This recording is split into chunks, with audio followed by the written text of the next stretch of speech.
یوم عاشورہ کا روزہ یعنی 10 محرم کے روزہ، اس روزے کی فضیلت اور خصوصیت اور اہمیت حدیث کی کتابوں میں بکثرت آئی ہے۔ فرمایا آپ صلی اللہ علیہ وسلم نے کہ افضل الصیام بعد رمضان شہر اللہ المحرم، کے رمضان کے بعد سب سے بہتر اور افضل روزہ ماہ محرم 10ویں محرم کا روزہ ہے۔ جب آپ صلی اللہ علیہ وسلم نے مکہ سے ہجرت کر کے مدینہ تشریف لے گئے تو یہودیوں کو آپ نے روزہ رکھتے ہوئے دیکھا یوم عاشورہ کے دن، تو آپ صلی اللہ علیہ وسلم نے فرمایا کہ یہ دن، پوچھا کہ یہ دن تمہارے لیے کیا خاص ہے؟ تو یہودیوں نے فرمایا کہ حضرت موسیٰ علیہ السلام اور ان کی قوم بنی اسرائیل کو فرعون کی لشکر سے نجات ملی تھی، اس لیے ان کے شکرانے پر حضرت موسیٰ نے روزہ رکھا تھا، تو ہم بھی اس کی پیروی کرتے ہوئے اس دن کا روزہ رکھتا ہوں۔ تو آپ صلی اللہ علیہ وسلم نے فرمایا کہ موسیٰ اللہ کے پیغمبر ہیں اور تم سے زیادہ ہمارا حق ہے۔ تو آپ صلی اللہ علیہ وسلم نے 10 محرم یعنی عاشورہ کے دن کے روزہ کا اہتمام فرمایا اور اس کی فضیلت بیان فرمائی۔ فرمایا کہ یوم عاشورہ کا ایک روزہ گزشتہ ایک سال، آئندہ ایک سال کے گناہ کو معاف کر دیا جاتا ہے۔ جب اس دن یہودیوں نے نصاراؤں نے روزہ رکھنا شروع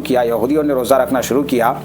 تو آپ صلی اللہ علیہ وسلم نے کوئی چیز یہودیے سے مسلمانوں کا مشابہت نہ ہو جائیں تو آپ صلی اللہ علیہ وسلم نے 2 روزہ رکھنے کا حکم دیا، 9-10 کو رکھے یا 10-11 کو رکھ کر لے، یعنی 2 روزہ رکھے محرم الحرام کا، اور اس کی فضیلت اور اس کی ترغیب اور اس کی اہمیت کو بیان فرمایا۔ اور اس کی فضیلت اور اہمیت اس سے بھی لگایا جا سکتا ہے کہ یوم عاشورہ کے دن حضرت موسیٰ علیہ السلام کو بنی اسرائیل سے نجات ملی فرعون کی لشکر سے، تو اس کی شکرانے کے طور پر موسیٰ علیہ السلام نے روزہ رکھا۔ اور اسی طریقے سے حضرت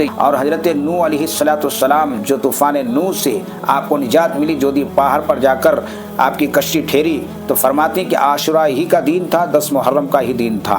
اور حضرت یونس علیہ السلام کو جو مچھلی نے نگل لیا تھا، آپ کو مچھلی کی پیٹ سے نجات ملی، تو فرماتے کہ عاشورہ ہی کا دن 10 محرم کا ہی دن تھا۔ تو اس کی بہت سارے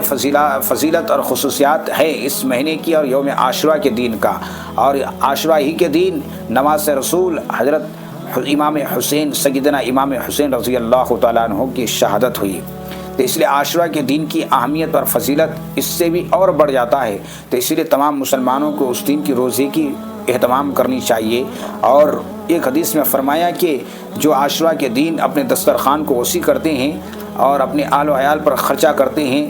دل جوئی کے ساتھ، تو اللہ تبارک و تعالیٰ اس پر بھی بہت بڑا ایک ثواب مرتب فرماتا ہے، اور اس کی بھی فضیلت اور اہمیت بیان کی گئی ہے۔ اس لیے عاشورہ کے دن کی ان تمام چیزوں کی ہمیں اہتمام کرنی چاہیے، روزے کا اہتمام کریں اور دسترخوان کو وسیع کریں، اور اہل و عیال پر اس دن خصوصاً اور خاصتاً طور پر ہمیں زیادہ سے زیادہ خرچہ کریں، اچھے سے اچھے کھانا پینا کھائیں اور روزے کی اہتمام کریں۔ اللہ پاک ہم سب کو یوم عاشورہ کے روزے کی فضیلت اور روزہ رکھنے کی توفیق نصیب فرمائیں۔